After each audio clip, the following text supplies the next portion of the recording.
사랑하는 성도 여러분, 하나님은 우리를 사랑하시고 우리를 향한 놀라운 계획을 가지고 계시다는 것을 믿습니까? 확실하게 믿습니까? 그러나 그 믿음이 흔들릴 때가 있죠. 목사도 흔들릴 때가 있고 사람들이 흔들릴 때가 많습니다. 언제요?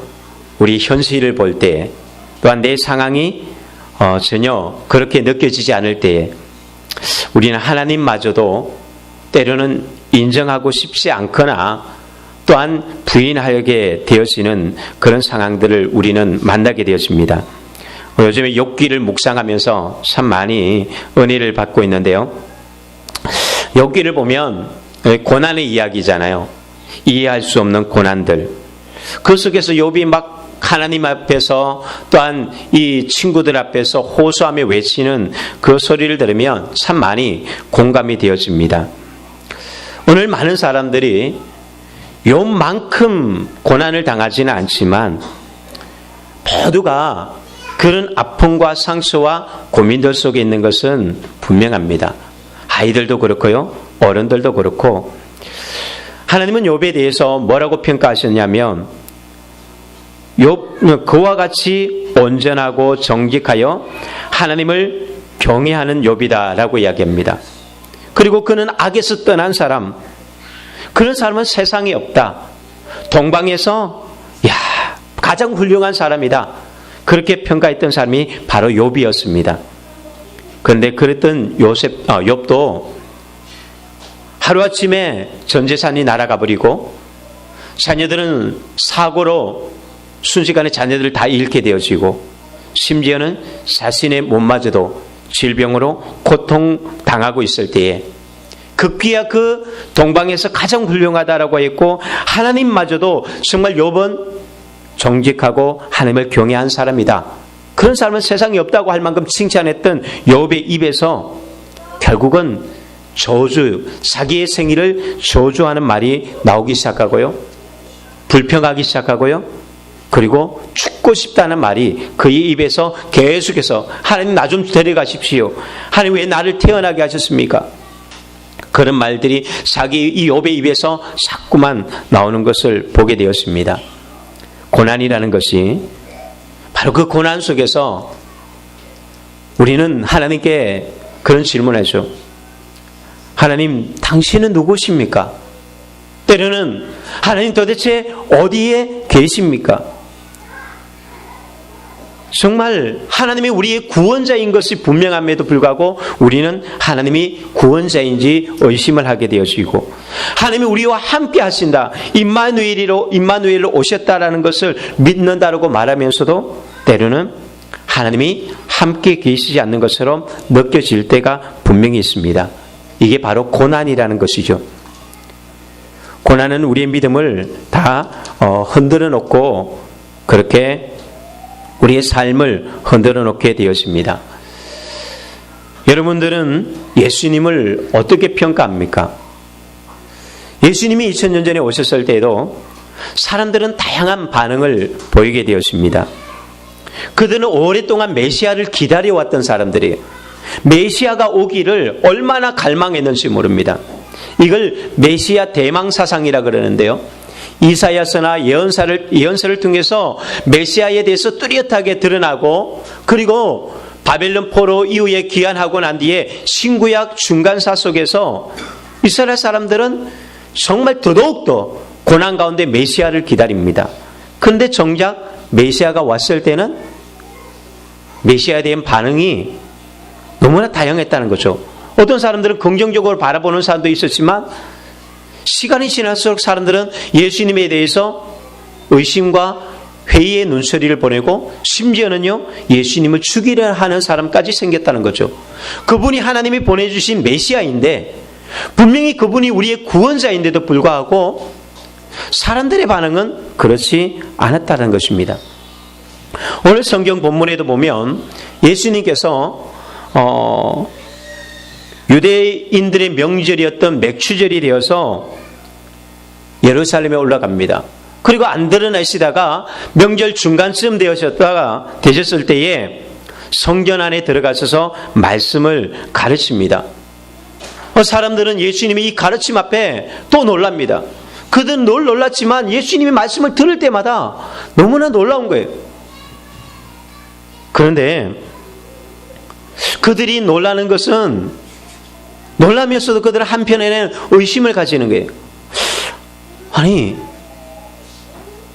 저 사람이 내가 알고 있는데 저 사람은 배우지 못한 사람인데 도대체 저 놀라운 가르침이 어디서 나온 걸까? 예수님의 어떤 그 모습과 환경, 과거를 아는 사람들은, 특별히 이 갈릴리에서 온 사람들은 예수님에 대해서 잘 알 거 아니에요. 그런데 성경에서 그분의 말씀을 들을 때는 이게 도무지 내가 알고 있는 예수님과 그분의 말씀과 매치가 잘 안 되는 거예요. 그래서 의구심도 가진다는 거죠. 순수하게 좋아하는 사람도 있지만 다 그렇지만은 않았다는 것입니다. 그런데 그 주님은 그들에게 말합니다. 이건 내가 지어낸 말이 아니라 이것은 하나님께서 내게 주신 말씀을 나는 너희에게 전한다. 그런데 왜 너희들은 나를 죽이려고 하느냐? 그랬더니 또 어떤 사람들이 말합니다. 예수님 저 귀신 들린 것 아니야? 정신 나간 것 아니야? 또 이런 말을 하게 되었습니다. 그러니까 예수님에 대해서 놀라면서 환영도 하면서 의심도 하고 또 심지어는 죽이려고 하고 귀신 들렸다. 이게 사람들의 반응이었다는 것이죠. 성경에 보면 이 본문 외에도 다양한 부분에 예수님에 대한 다양한 반응이 나옵니다. 예수님이 세리들과 죄인들과 이렇게 식사를 하고 있으니까 뭐라고 하냐면은 예수님을 보고 죄인들이 친구다라고 이야기하는. 그리고 어떤 때는 이들과 이렇게 식사를 하다 보니까 또 뭐라고 하냐면은 먹는 것을 탐하는 사람이다. 그리고 어느 날에는 귀신을 쫓아냈더니 뭐라고 말하냐면 귀신의 왕 바알세부를 힘입어서 귀신을 쫓아내는구나.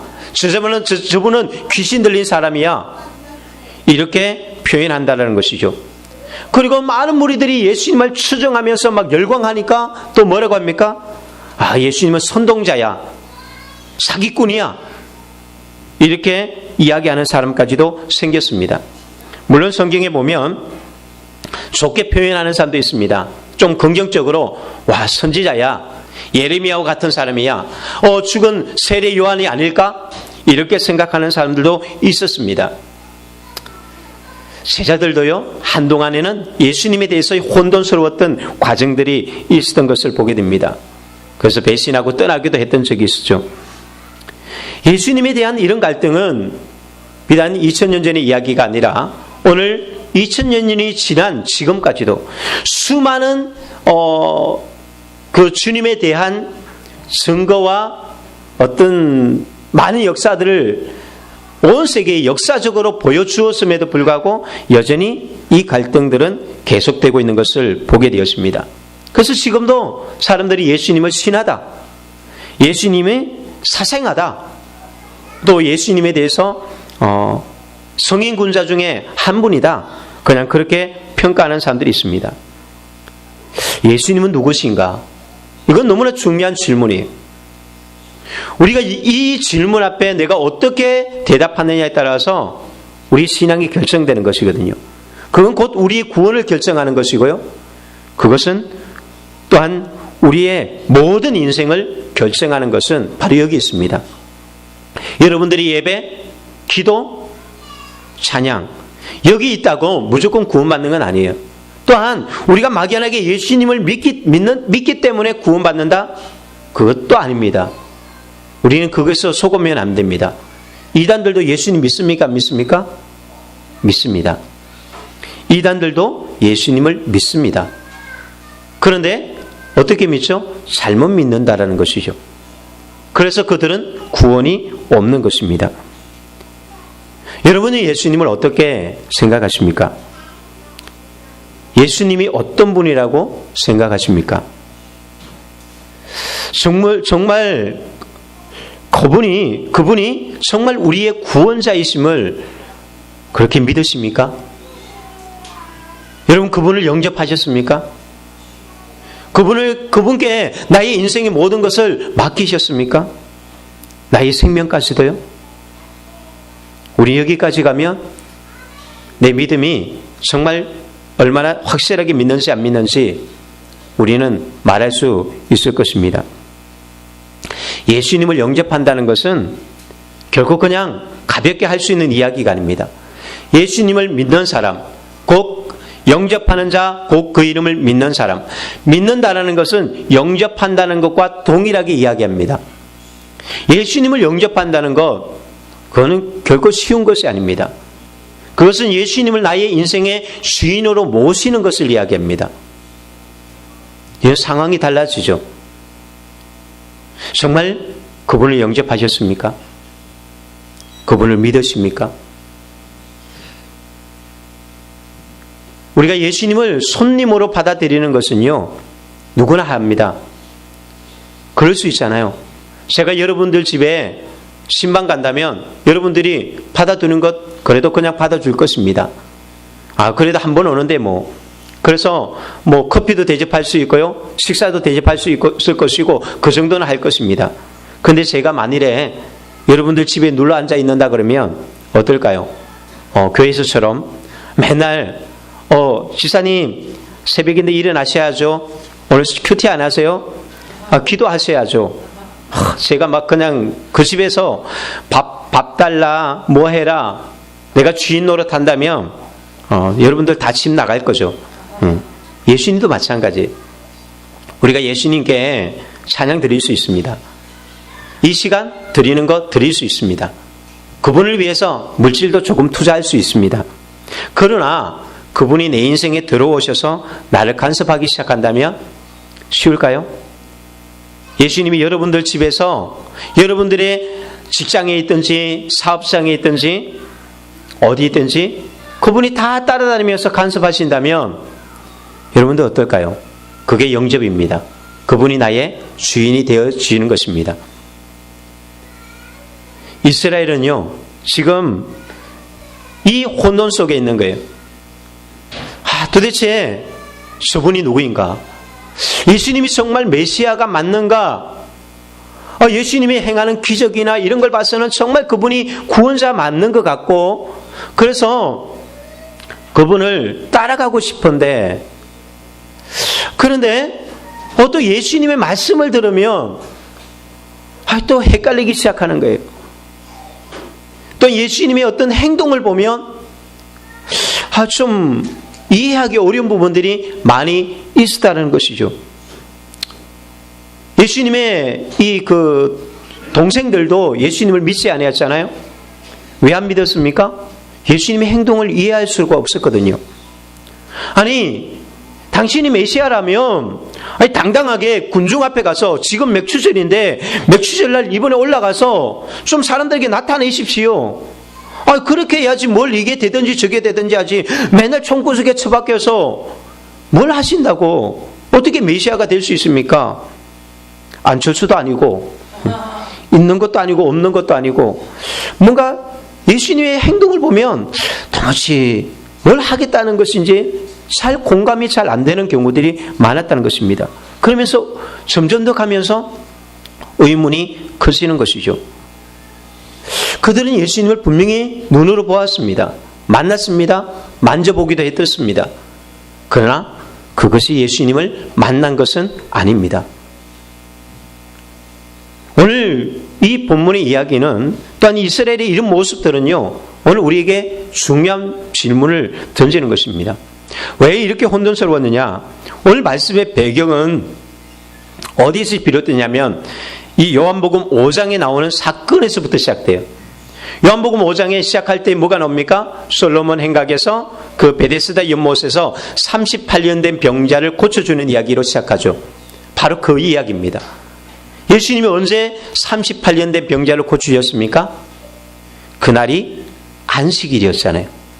안식일 날 병든 자를 고쳐준 것 때문에 난리가 났습니다. 다른 날도 많은데 왜 하필 안식일 날 병든 자를 고쳐주는가? 이미 이 사건이 지나고 나서 6개월이 지났습니다. 6개월이 지나고 난 뒤에 예수님이 다시 오셨는데 여전히 이들에게는 이 문제 때문에 혼돈이 시작됐습니다. 오병이의 기적을 베풀 때도 그걸 경험하면 막 왕을 삼고 싶었는데, 그런데 드러내면서 또 말하기가 어려운 게 이 안식일 문제가 또 걸리는 거예요. 그래서 반대하는 사람들이 있는 거예요. 아니야, 그분은 가짜야, 선동질하는 자야, 거짓말쟁이야, 사기꾼이야. 아예 적극적으로 노골적으로 예수님을 죽이려고 하는 사람까지도 생기다 보니까 어려운 거예요. 자기가 봤을 때는 예수님이 메시아인 것 같기도 했는데, 그래서 예수님 붙들고 왕이 되어 주십시오 막 이렇게 하고 싶은데, 또 한편으로는 소문이 안 그런 거예요. 한편에서는 예수님에 대해서 비방하는 이야기가 들어오니까 이게 이제 어려워지는 것이죠. 그분을 따라가야 될까? 우리가 어떻게 해야 될까? 바로 이 선상에서 많은 사람들이 신앙생활도 믿는 것도 믿지 않는 것도 아닌 그 중간지대에 있어서 방황하는 사람들이 대부분이겠죠. 믿는 것도 아니고 안 믿는 것도 아니에요. 반은 인정하면서도 반은 인정 못하는 거예요. 예수님을 완전히 인정하고 예수님을 주인으로 모시고 그분을 완전히 내 인생을 맡기려니까 또 소문을 들어보니까 이거 그렇게 하기에는 좀 불안한 감이 있다는 거죠. 사람들이 예수님에 대한, 교회에 대한 비판이 너무나 커요. 사람들이 예수님에 대해서 평가가 점점 더 나빠지고 있습니다. 그러니까 당당하게 나 예수 믿습니다 라고 이렇게 드러내려니까 이게 자신감이 없어지는 거죠. 원래 예수님은 말합니다. 예수님의 말씀 앞에 사람들은 다 깜짝 놀라요. 왜냐하면 예수님의 가르침은 지금까지 한 번도 들어보지 못한 말씀들이거든요. 정말 기가 막힌 이야기예요. 예수님은 어떤 이야기를 했을까요? 땅의 이야기를 한 게 아니라, 지금까지는 많은 사람들이 땅의 이야기만 했는데 예수님은 하늘의 이야기를 하시는 거예요. 정말 어디서도 듣도 보지도 못했던 이야기들, 그 이야기를 예수님은 하고 있습니다. 천국과 지옥 이야기를 합니다. 그리고 죄와 구원에 대해서 아주 확실하게 문제를 풀어나가는 것이죠. 진리와 영생에 관계된 이야기들을 예수님은 아주 확실하게 뭔가 확 와닿게 이야기를 하는 겁니다. 지금까지 어느 누구도 꺼낼 수 없는 주제들이었어요. 말할 수 없는 주제들이었죠. 왜요? 예수님은 하나님이 보내셨기 때문에, 하나님의 아들이요 하늘나라에서 천국에서 오셨기 때문에, 그래서 그분만이 할 수 있는 이야기를 할 수밖에 없는 거죠. 사람들은 분명히 오늘 말씀에 보면 예수님의 가르침 앞에 놀라게 여겼다고 했습니다. 충격을 받았습니다. 그래도 너무나 놀랐습니다. 놀라운 메시지였습니다. 설교를 들으면, 말씀을 들으면 정말 기가 막히잖아요. 뭔가 있는 것 같은데, 그런데 문제는 이들이 어땠을까요? 놀랍게 여기면서도 예수님의 가르침에 대해서는 거절하고 있다는 거죠. 예수님을 인정하는 것을 거절하고 있습니다. 확실하게 자기를 안에 영접하지는 못하고 있다는 것입니다. 왜요? 예수님의 행동 때문에. 또한 오늘 본문에는 이렇게 말합니다. 15절에 보면 이 사람은 배우지 아니하였거늘 어떻게 그를 아느냐. 이 그를 안다는 것은 예수님이 일자 무식이라는 이야기가 아닙니다. 예수님이 하신 말씀이 이건 그냥 일반 평민들이 알 수 있는 이야기가 아니라 서기관들보다 더 뛰어난 이야기를 하니까 그들이 놀랐다는 거죠. 아니, 학문도 없는 사람이 뭘 안다고? 아니, 배운 것도 없는 사람이 어떻게 저런 말을 저렇게 잘할 수가 있지? 그러니까 너무 혼돈스러운 거 아니에요? 그들이 생각했을 때 메시아는 어디서 와야 됩니까? 청와대에서 나와야 되잖아요. 메시아는 강남에서 나와야 돼요. 그런데 그것도 아니라 저 갈릴리 말, 실제로 예수님이 등장하기 전까지는 이름도 몰랐던 그 시골 구석에 나사렛 동네에 30년 동안 목수 일만 하던 그 예수님께서 공부를 언제 해요? 언제 성전에, 그 예루살렘과의 거리가 얼마나 먼데 성전에 가서 공부를 합니까? 그런데 예수님이 어느 날 성전에서 가르치는 이야기를 고향 사람들이 듣고 있는 거예요. 분명히 자기들과 함께 뛰놀고 그렇게 어울려져서 살아갔던 예수님인데, 무슨 서울대를 나온 것도 아니고 대학교 나온 것도 아닌데 맨날 목수질만 했던 예수님께서 가르치는 그 말씀이 도무지 이게 혼돈이 온다는 것이죠. 우리가 가끔 집회에 참석할 때 우리가 은혜 받는 것을 결정하는 게 뭐죠? 그분들의 설교를 들을 때 우리는 그분이 얼마나 유명한 분인가? 그 유명한 건 잘 몰라도 그분이 얼마나 큰 교회인가? 아니면 그것은 아니어도 그분이 이력서를 딱 보면서 이분은 유명하신 분인가 보네?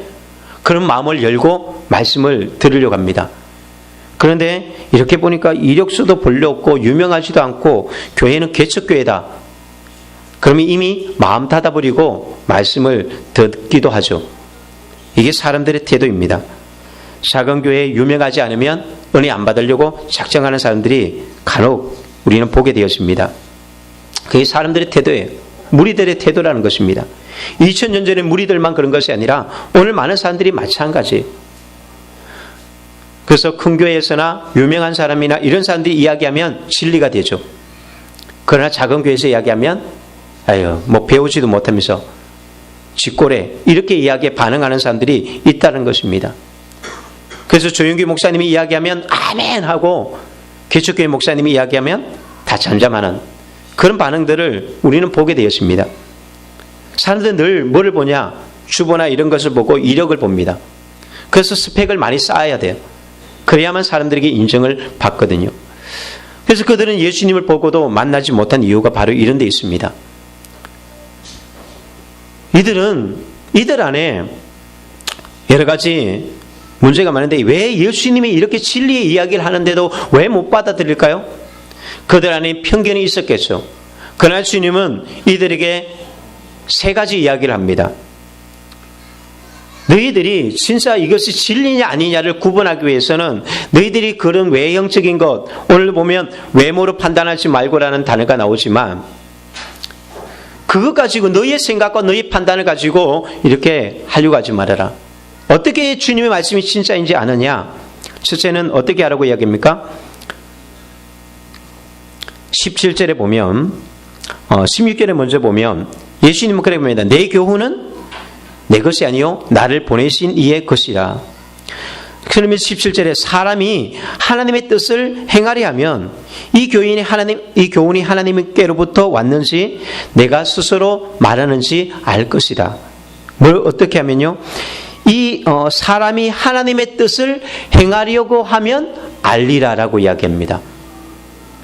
이 말은 다시 말하면 우리가 하나님의 뜻을 구하면 그런 태도를 가진다면 우리는 진리를 분별할 수가 있을 것이라는 것이죠.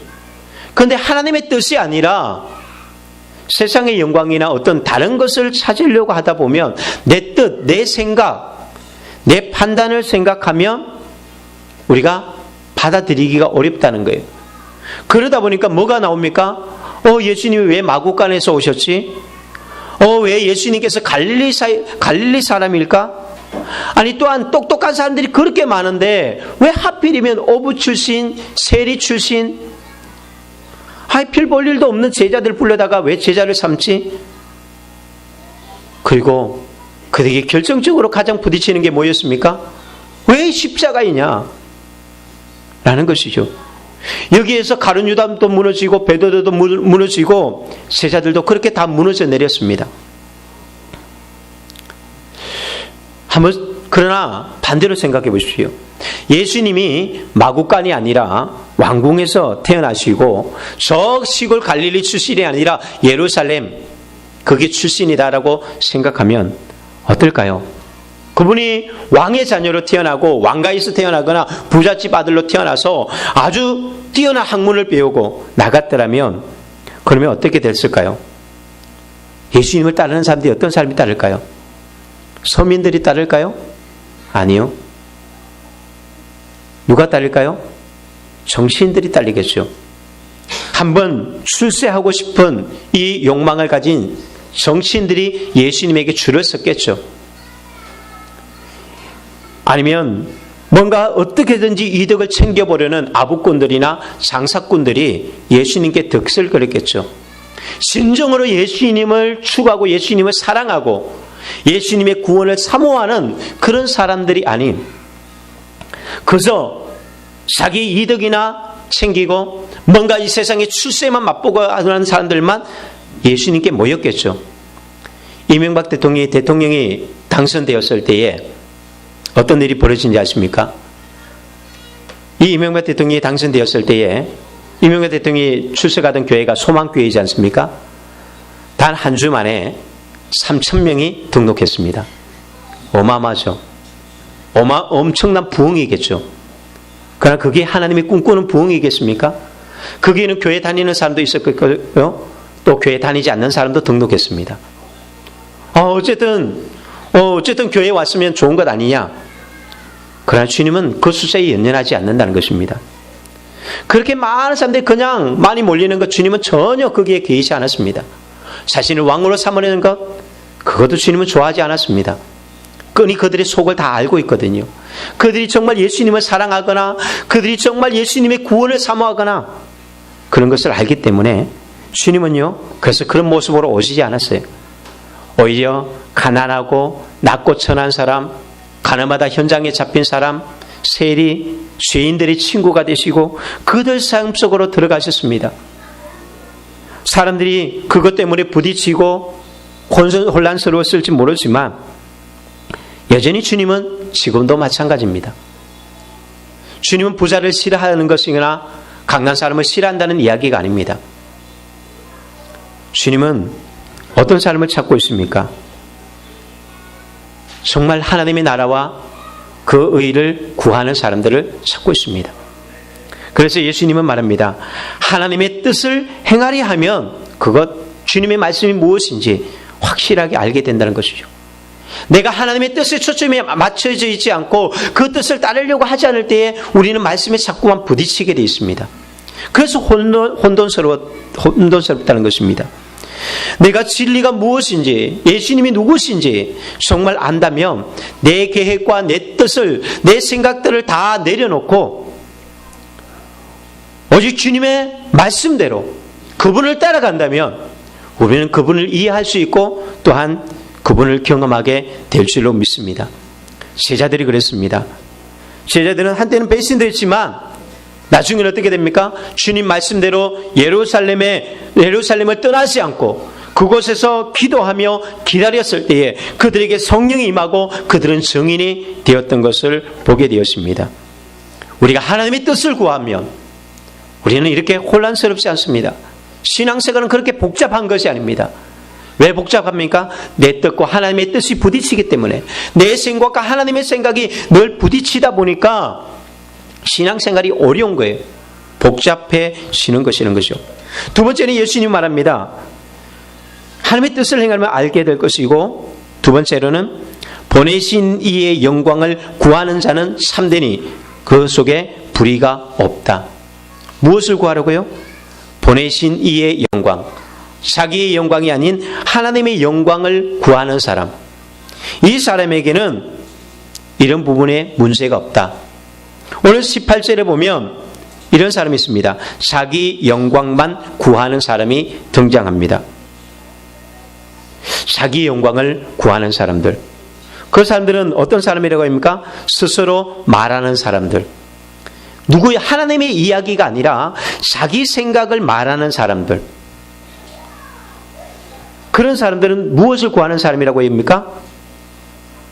하나님의 영광이 아닌 자기 영광을 구하는 사람이다. 그래서 내 생각에는 내가 보기에는 나는 이렇게 이야기한다는 거죠. 그런 사람들은 항상 문제의 갈등의 중심에 서 있는 것을 봅니다. 우리가 하나님의 영광을 구할 때에 우리가 갈등의 중심에 들어갈까요? 안 들어가죠. 그렇게 골치 아프게 할 필요도 없습니다.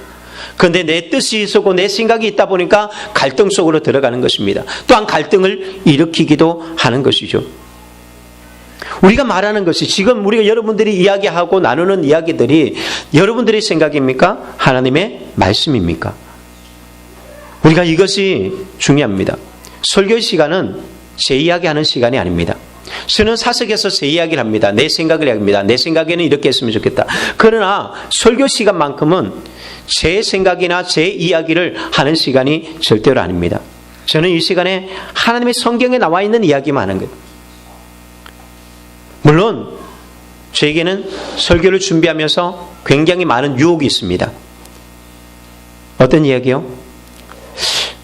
설교 시간에 하나님의 이야기가 아니라 다른 이야기를. 왜요? 내 영광을 구하기 위해서요. 왜냐? 멋진 설교를 하고 싶거든요. 사람들 앞에 목사님 오늘 설교 너무나 멋졌어요. 와, 그 예화 정말 너무 멋있어요. 그래서 좋은 예화를 찾고요, 좋은 정보를 찾고요, 뭔가 신선한 충격을 줄 만한 어떤 자료를 찾는데, 때로는 더 많은 말씀을 연구하는 시간보다 어떻게 한 방 날릴 수 있는 그런 멋진 거 없을까? 신문을 뒤적거리고 또한 컴퓨터를 뒤적거리고, 그래서 뭔가 찾으려고 했던, 제가 하나님 앞에 깨지는 게 바로 이런 모습들이, 저는 그렇게 멋진 설교를 하고 싶었어요. 왜냐하면 저도 어떤 목사님들이 설교할 때 지적인 설교나 막 다양한 정보들을 막 쫙 나갈 때 멋져 보이는 거예요. 나는 저 정도 설교를 못하는데 너무 멋있어. 나도 저런 정말 그런 좀 이렇게 지적이고 있어 보이는 설교를 하고 싶어. 이게 설교의 위기입니다. 설교는 신문에 나오는 사설이라든지 어떤 철학자들의 철학이라든지 아니면 정치나 사회 이슈를 이야기하는 그런 자리가 아닙니다. 오늘 여기서 누가 대통령감이냐, 기독교 측면에서 어떤 정치가 옳은 것이라고 생각하느냐, 세미나를 통해서는, 특강을 통해서는 그런 이야기를 할 수는 있습니다. 왜? 내 생각이 들어갈 수 있으니까요. 그러나 설교 시간만큼은 어떤 나의 생각도 들어가서는 안 된다는 것이죠. 하나님이 말씀하고 싶은 그 이야기만 해야 합니다. 말씀을 인용해도 내가 뭔가 여러분들을 이용하고 내 목적을 이루기 위해서 말씀을 인용한다면 이미 이것은 설교가 안 되겠죠. 그것이 바로 자기 영광을 구하는 설교입니다. 스스로 말하는 사람, 그러니까 하나님께서 내게 주셔서 이야기하는 것이 아니라 내가 하고 싶은 이야기를 하는 사람, 바로 그때 우리는 여기에 위기에 빠지는 것이죠. 유대인들이 예수님에 대해서 왜 싫어했습니까? 예수님의 안식일날 왜 병든 자를 고쳤느냐? 그리고 예수님의 가르침들은요, 지금까지 이 특별히 바리새인들이 그렇게 자기들이 정립해 놓은 모든 신학과 사상과 모든 예배의 틀들을 다 뒤집어 놓았거든요. 그들이 이 안식일을 철저하게 지키기 위해서 얼마나 많은 규례들을 만드는지 모릅니다. 그런데 예수님이 이걸 뒤집어 버린 거예요. 그러니까 화가 나는 것이죠. 제가 이 말씀을 묵상하면서 참 많이 이렇게 깨닫게 되는 게 그런 거예요. 저는 제가 어렸을 때부터 익숙해 있던 예배가 있습니다. 모든 예배 드리는 거. 그런데 간혹씩 이렇게 우리가 부흥하고 성장하는 교회, 세계 여러 교회라든지 한국의 여러 교회들 보면, 이런 교회들 중에도 그냥 새벽 예배를 잘 안 드리거나 아니면 주간 예배를 좀 빼뜨리거나 주일 저녁 예배 없애거나 이런 교회들이 생기는 거예요. 화가 날까요? 안 날까요? 화가 나죠. 왜요? 나는 지금까지 그 예배들을 다 드렸는데 도대체 네가 뭔데 그 예배를 없애버리는 거야? 그것은요, 정의라는 것보다 뭐가 앞섰냐면 내 의가 앞선 거예요. 왜냐하면 적어도 나는 이렇게 내가 예수님 믿은 사람인데 나를 따라올 만한 사람이 잘 없는데 저놈이 그게 교회가 만일에 성장이 안 되고 그러면 어떨까요? 그렇다면 불별로 없죠. 네가 그러니까 그거 안 되는 거야 라고 해버리는데, 그게 아니라 너무 잘 나가는 거예요. 사람들이 모두가 우러러보는 거예요. 그런 게 내가 지금까지 한 건 뭐란 말이야. 그래서 실망스러워지는 거죠. 그래서 공격하는 것입니다. 마치 바리새인들이 유대인들이 예수님을 향해서 공격했던 부분들은 바로 그런 것입니다. 본질을 놓쳐버린 것이죠. 예배 드리는 것이 잘못된 것이 아니에요. 우리가 주일 저녁에 수요 예배 더 많이 드려야 돼요. 더 많이 드려야 되지만 그 많이 드리는 그것이 나의 의를 세우는 것이 되어졌을 때의 문제라는 것이죠. 그래서 진리가 와서 예수님이 말씀하는데도 굳이 내가 만드는 이 전통 때문에 이걸 못 깨뜨리는 거. 우리가 중요한 날에는, 어떤 날에는 예배 안 드릴 수도 있잖아요.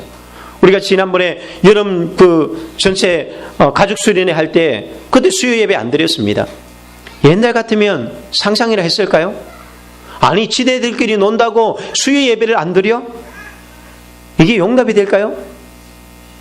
쉽지 않은 거예요. 저는 이게 깨뜨리는 것이 정말 오래 걸렸어요. 그러면서 사람들을 정죄하게 되는 거죠. 또한 잘 나가는 만큼 미운 것이고요. 못 나가면 네가 그러니까 안 되는 거야 라고 이야기를 할 때가 있었습니다. 그러니까 이들은 어떻게 할까요? 예수님 보고 귀신이 들렸다, 이런 말까지 이러는 거예요. 정신 나갔다, 지금 무슨 짓 하는가. 그런데 예수님은 그들에게 이런 이야기를 합니다. 너희들은 율법을 알지만 19절에 보면 너희에게 율법을 주지 않았느냐? 너희 중에 율법을 지키는 자가 없다. 너희들은 맨날 율법 하면서 왜 율법을 안 지키느냐? 그래서 세 번째로 예수님이 하시는 것이 뭐냐면은 형식이 아니라 본질을 추구하라는 이야기입니다. 형식이 아니라 본질을 구하라. 이게 뭐예요? 외모로 판단하지 말고 공의로 판단하라는 이야기입니다. 무리들이 추구했던 것은 본질이 아니라 형식이었습니다. 어떻게 예배드리는가? 몇 시에 예배드려야 되는가? 이런 것을 추구했습니다. 단적인 예로 예수님께서 딱 짚는 이야기가 바로 할례의 문제예요. 하나님은 이스라엘 백성들에게 모세에게 10계명에 제4계명에 뭐라고 했습니까? 안식일을 기억하여 거룩히 지키라고 이야기했거든요. 그래서 이 안식일을 지킵니다. 그런데 또 하나의 법을 주셨습니다. 사람이 난지 8일이 되면 뭐를 주라고요? 할례를 주라고 했습니다. 자, 안식일도 지키고 할례도 행하는데 문제는 어느 날 아이가 태어났는데 8일째 되는 날이 하필이면 안식일인 거예요. 골치 아프잖아요. 성경을 아무리 뒤적거리 봐도 안식일날 할례 날이 되면 어떻게 해야 되는가에 대한 성경의 이야기가 없는 거예요. 고민에 빠졌습니다. 난지 8일이 되는 날이 그날이 안식일인데 어떻게 하지? 그들은 고민하다가 그래, 하나님이 하라고 했으니까 그래, 이것만큼은 예외로 두자. 안식일날 할례 주는 것으로 하자. 그래서 그들이 결정했어요. 하나님이 이들에게 재앙을 내렸을까요? 안식일로 왜 그를 내렸을까? 뭘 했을까요? 아무 일도 없었습니다. 자, 그런데 예수님께서 안식일날 뭘 하셨죠? 38년 동안 고통당하는 그 사람을 여기 오늘 보면 23절에 보면 안식일에 사람의 전신을 건전하게 했다. 온몸을 건전하게 만들어줬는데 뭐가 잘못했냐? 유대인들은요, 이 할례라는 것이 뭐냐면 유대인들은 그 사람의 몸을 몇 부분으로 나누냐면 248군데로 몸을 나눠요. 그 중에 한 부분이 바로 할례예요. 그러니까 248분의 1 이것을 그들은 행한 거예요. 치유했다는 거죠. 근데 예수님은 어떻게 해요? 248 모두를 건전하게 만들어줬다는 거예요. 그렇다면 뭐가 잘못된 것이죠? 아니라는 거죠. 너희들은 248분의 1 그것 하나 한 것 가지고도 대단한 것처럼 하는데 나는 전신을, 그 사람을 온전하게 만들어줬는데 그거 가지고 어떻게 따질 수 있느냐? 지금 너희들이 무엇을, 안식일이 뭐냐? 안식일은 살리기 위한 날이다. 내가 안식일의 또한 주인이기도 하다. 우리가 교회의 갈등이나 시험에 빠지는 것들 중에 하나가 바로 여기에 있습니다. 본질이 아니라 자꾸 외적인 것, 외모로 판단하지 말고 공의로 판단하라. 너의 사사로운 생각을 가지고 이게 옳다 그러다, 너의 경험과 네가 지금까지 살아왔던 네가 알고 있는 너의 지식, 그거 가지고 생각하지 말고 하나님의 뜻이 무엇인지, 하나님의 영광을 위한 것인지, 좀 더 성경을 볼 때에 부분적으로 보지 말고 넓게 하나님의 큰 뜻을 보고 보라는 것이죠. 그렇다면 무엇이 중요한지 안다는 거죠. 예배를 드리는 것도 마찬가지. 기도를 하고 어떤 것을 결정하는 것도 마찬가지입니다. 우리가 그럴 때에 자유함이 있습니다. 그럴 때에 우리는 신앙생활을 하나님 앞에 제대로 할 수 있겠죠. 자기 좋은 대로 이들은 스스로 말하는 사람은 스스로 판단하는 사람이에요. 자기가 좋은 대로 해석하는 거예요. 그래서 내 입장에서 나를 영화롭게 할 만한 대로만 그냥 모든 것을 몰아가 버린다는 것이죠. 그랬을 때 우리는 위기에 빠지게 됩니다. 유명하면 하나님의 말씀이고 유명하지 않으면 거짓이고 큰 교회면 진리이고 작은 교회면 비진리이고 잘 살면 복받은 것이고 가난하면 저주받은 것이고 헌금 많이 하면 믿음이 좋은 것이고 헌금 적게 하면 믿음이 적은 것이고 내 병이 나으면 하나님이 살아계신 것이고 내가 성공하면 하나님이 살아계신 것인데 내 병이 안 나면 하나님은 죽은 것이다. 모두가 자기 기준을 가지고 판단하고 생각하고 우리가 나가다 보면 이런 영적인 혼돈에 빠지게 되었습니다. 우리가 붙들어야 될 본질은 뭐냐? 오직 예수 그리스도입니다. 오직 그 예수 그리스도만이 우리의 참된 진리요 우리가 붙들어야 될 영원한 생명이요 구원이라는 것을 우리는 믿고 따라가야 할 줄로 믿습니다. 예수님 뭐라고 말씀하십니까? 심령이 가난한 자가 복이 있다. 애통하는 자가 복이 있다라고 했습니다. 이건 가난하냐 부하냐의 문제를 말하는 것이 아니라 하나님을 찾고 주님을 구하는 사람, 예수 그리스도를 의지하고 예수님을 바라보는 사람, 그 사람이 진짜 복 있는 사람이라는 것입니다. 예수님이 우리 신앙의 본질이에요. 우리가 무엇을 믿느냐? 내가 가난해질 것인가? 내가 건강해질 것인가? 내가 성공할 것인가? 이게 신앙생활의 본질이 아닙니다. 예수님께 모든 것이 맞춰져야 돼요. 그분의 뜻이 어디 있는지, 무엇이 하나님의 영광 돌리는 것인지, 돈이나 권력이나 인기 있는 곳에는요 사람들이 구린 뜻처럼 몰릴 수 있습니다. 그것이 본질을 쫓아가지 못하는 사람들은 늘 그것을 쫓아가겠죠. 그것을 가지고 기준을 삼겠죠. 저것이 진리라고 말할지 모를 것입니다. 그러나 예수 그리스도를 쫓아가는 사람은요 아무도 주목하지 않는 곳에서, 아니 누구도 가려고 하지 않는 바로 그곳에 가서 그곳에 그 사람들 찾아가서 섬기는 사람들입니다. 이 사람들이 진짜 예수님을 만난 사람들이에요. 그래서 베드로가 한때는 부인하고 제자들이 그렇게 떠났지만 베드로도 예수님을 만난 이유가 바로 여기 있습니다. 그는 나중에 성령을 받고 나서 죽기까지 충성하게 되어지고, 도마도 예수님 앞에서 그가 온전한 고백을 하게 되어지죠. 바울도 그랬고요, 어거스틴도 웨슬리도, 중국을 복음을 시켰던 허드슨 테일러도 예수님을 만났기 때문에 그것이 가능합니다. 그들이 예수님을 만나지 않았다면 그들의 삶, 자신의 삶을 희생시키고 이방 나라에 나가서 복음을 전하는 이런 일들은 있을 수가 없는 것이죠. 자기의 아들을 죽인 공산당에 속해 있던 사람을 양아들로 삼았던 손양원 목사님, 이게 어떻게 가능합니까? 예수님을 만났기 때문에 가능했다라는 사실입니다. 예수님을 만나면 행복합니다. 예수님을 만나면 그것은 우리 비참함이 아닙니다. 그분을 믿으십시오. 예수님은 지금도 살아계십니다. 예수님은 자기를 찾는 자들에게 여전히 상 주십니다. 매일 삶 속에서 그분을 만나기를 예수 그리스도의 이름으로 축원드립니다. 아멘.